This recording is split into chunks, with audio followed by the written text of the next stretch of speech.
વડોદરામાં સમા વિસ્તારમાં પાણી મુદ્દે રેલી કાઢી આવેદનપત્ર આપવા જતાં પોલીસ દ્વારા ધરપકડ અને દુર્વ્યવહાર કરવામાં આવ્યો, જેને લઈને પ્રજાસત્તાક ડેમોક્રેટિક પાર્ટી દ્વારા પોલીસ કમિશનરને આવેદનપત્ર આપવામાં આવ્યું।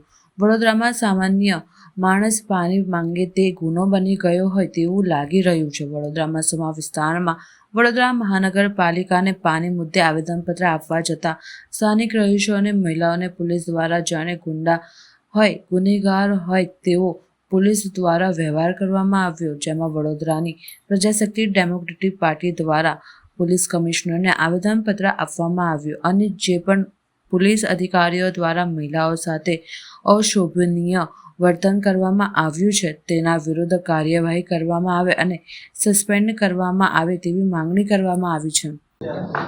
ગઈકાલે સમા વિસ્તારમાં એક સોસાયટીમાં જે મહિલાઓ પાણીનો વિરોધ કર્યો, પાણી વિરોધ બાબતે ક્યારેય પણ પોલીસનો વિરોધ ન હોય, આ બાબતે સેન્સિટિવિટી હોય જ, પરંતુ જે મીડિયા તરફથી જે વિડીયોઝ અને એ આવ્યા છે એના આધારે અમે ઇન્ક્વાયરી આપી છે અને ઇન્ક્વાયરીના રિપોર્ટના આધારે જવાબદાર જે છે એની જવાબદારી નક્કી કરીને કાર્યવાહી કરવામાં આવશે।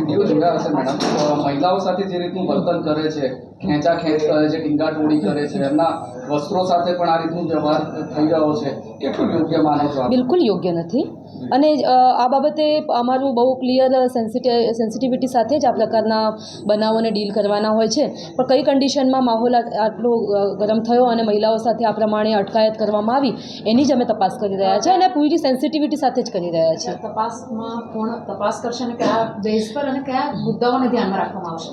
એમાં અમે ડીસીપી રેન્કના અધિકારી પાસે તપાસ આપેલી છે અને એ સાથે સાથે આપણે ત્યાંના જે લોકલ છે એના પણ નિવેદનો લઈશું અને પરમિશનની ને એ બધી શું કન્ડિશન હતી, બીજા અન્ય સાક્ષીઓ હતા એના પણ નિવેદનો લઈશું। જે રીતે ગઈકાલે કોંગ્રેસના એક આગેવાન પાસે સમા પીઆઈ દ્વારા એક વિડીયો પણ પોસ્ટ કરવામાં આવ્યો છે સોશિયલ મીડિયા પર કે આ પ્રકારનું કશું થયું નથી, વિડીયો આપણે પણ જોયા છે જે પ્રકારની ઘટના બની છે, ત્યારબાદ આ પ્રકારનું નિવેદન કરાવવું એ લાગી રહ્યું છે કે બચાવ પક્ષ માટે કરાવડાવ્યું? એ પણ અમે તપાસમાં આ ઇન્ક્વાયરી અંદર જ આવરી લઈશું કે કઈ કન્ડિશનમાં બધું જ આખો જે સિનેરિયો થયો છે એ બન્યો છે। આટલા વિડીયો જોયા પછી સમા પીઆઈ દ્વારા આ રીતનો વિડીયો પોસ્ટ કરવો હા યોગ્ય નથી, સાચી વાત છે, પણ અમે ઇન્ક્વાયરી ગઈકાલ બપોરની જ આપી દીધી છે। એવું નથી કે આ વિડીયો પોસ્ટ કર્યો કે મીડિયા તરફથી એ કરવામાં આવ્યું, ગઈકાલથી જ અમે આનું સીપી સાહેબે પણ સેન્સિટિવિટી બતાવીને કે આ રીતનો બનાવ ન બનવો જોઈએ અને એ બાબતે અમે પણ એટલા જ સેન્સિટિવ છીએ।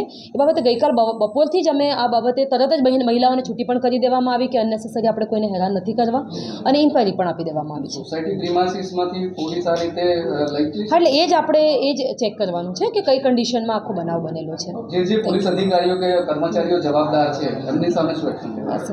એ હવે રિપોર્ટના આધારે આપણે એક્શન લઈશું। આ જે ઘટના બની છે ત્યાર પછી ઘણીવાર હજી ઉનાળાનો સમય છે, પાણી બાબતે રજૂઆતો થતી રહેશે, તો આગળ શું? ના આપણે આમાં સેન્સિટિવિટીથી જ કામ કરીશું અને કાયદો વ્યવસ્થા જાળવવાનું પોલીસનું કામ છે, પબ્લિક ઓર્ડર જાળવવાનું પોલીસનું કામ છે।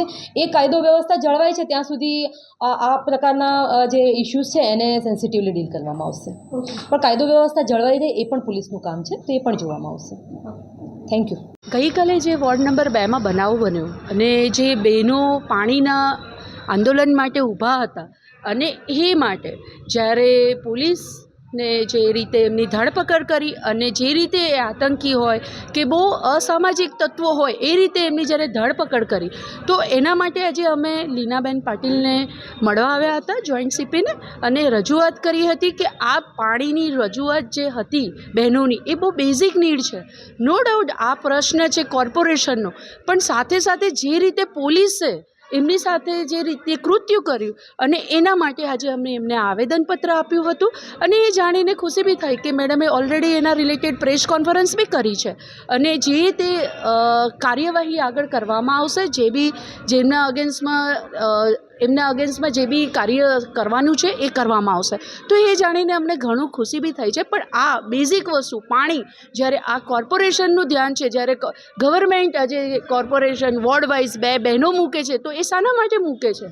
કોર્પોરેટર તરીકે એ બહેનોને એટલે મૂકવામાં આવે છે કે બહેનોના પ્રશ્નો સમજી શકે અને એની રજૂઆત કરે।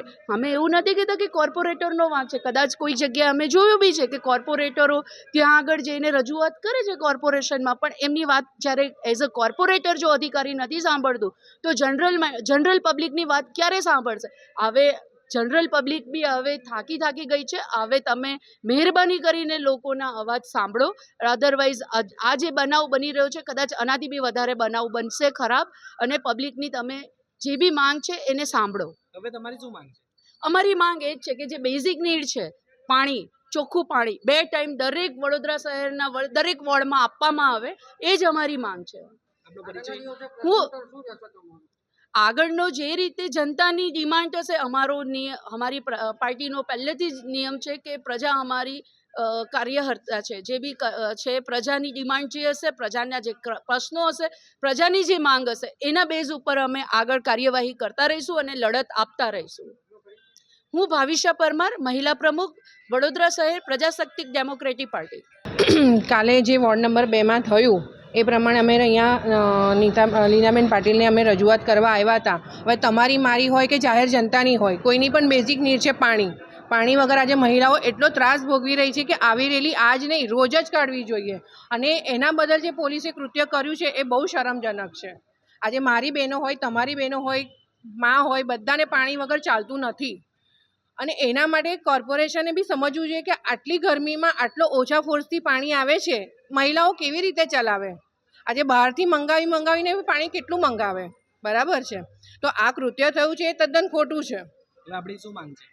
અમારી માંગ એટલી જ છે કે મેડમના રજૂઆત મૂકી છે, બહુ સારી વાત છે. અને કોર્પોરેશને અમારી વિનંતી છે કે ભાઈ તમે 2 ટાઈમ મહિલાઓ માટે સમયસર પૂરતું પાણી આપો. પાણી આપે છે તો અડધો કલાક પાણી આપે છે, કાપ મૂકે છે, કાં તો એનો શું કહેવાય ફ્લો બહુ સ્લો હોય છે, તો પાણી ભરાતું પણ નથી. ટાંકીઓ ભરવાની વાત તો બહુ અલગની વસ્તુ છે.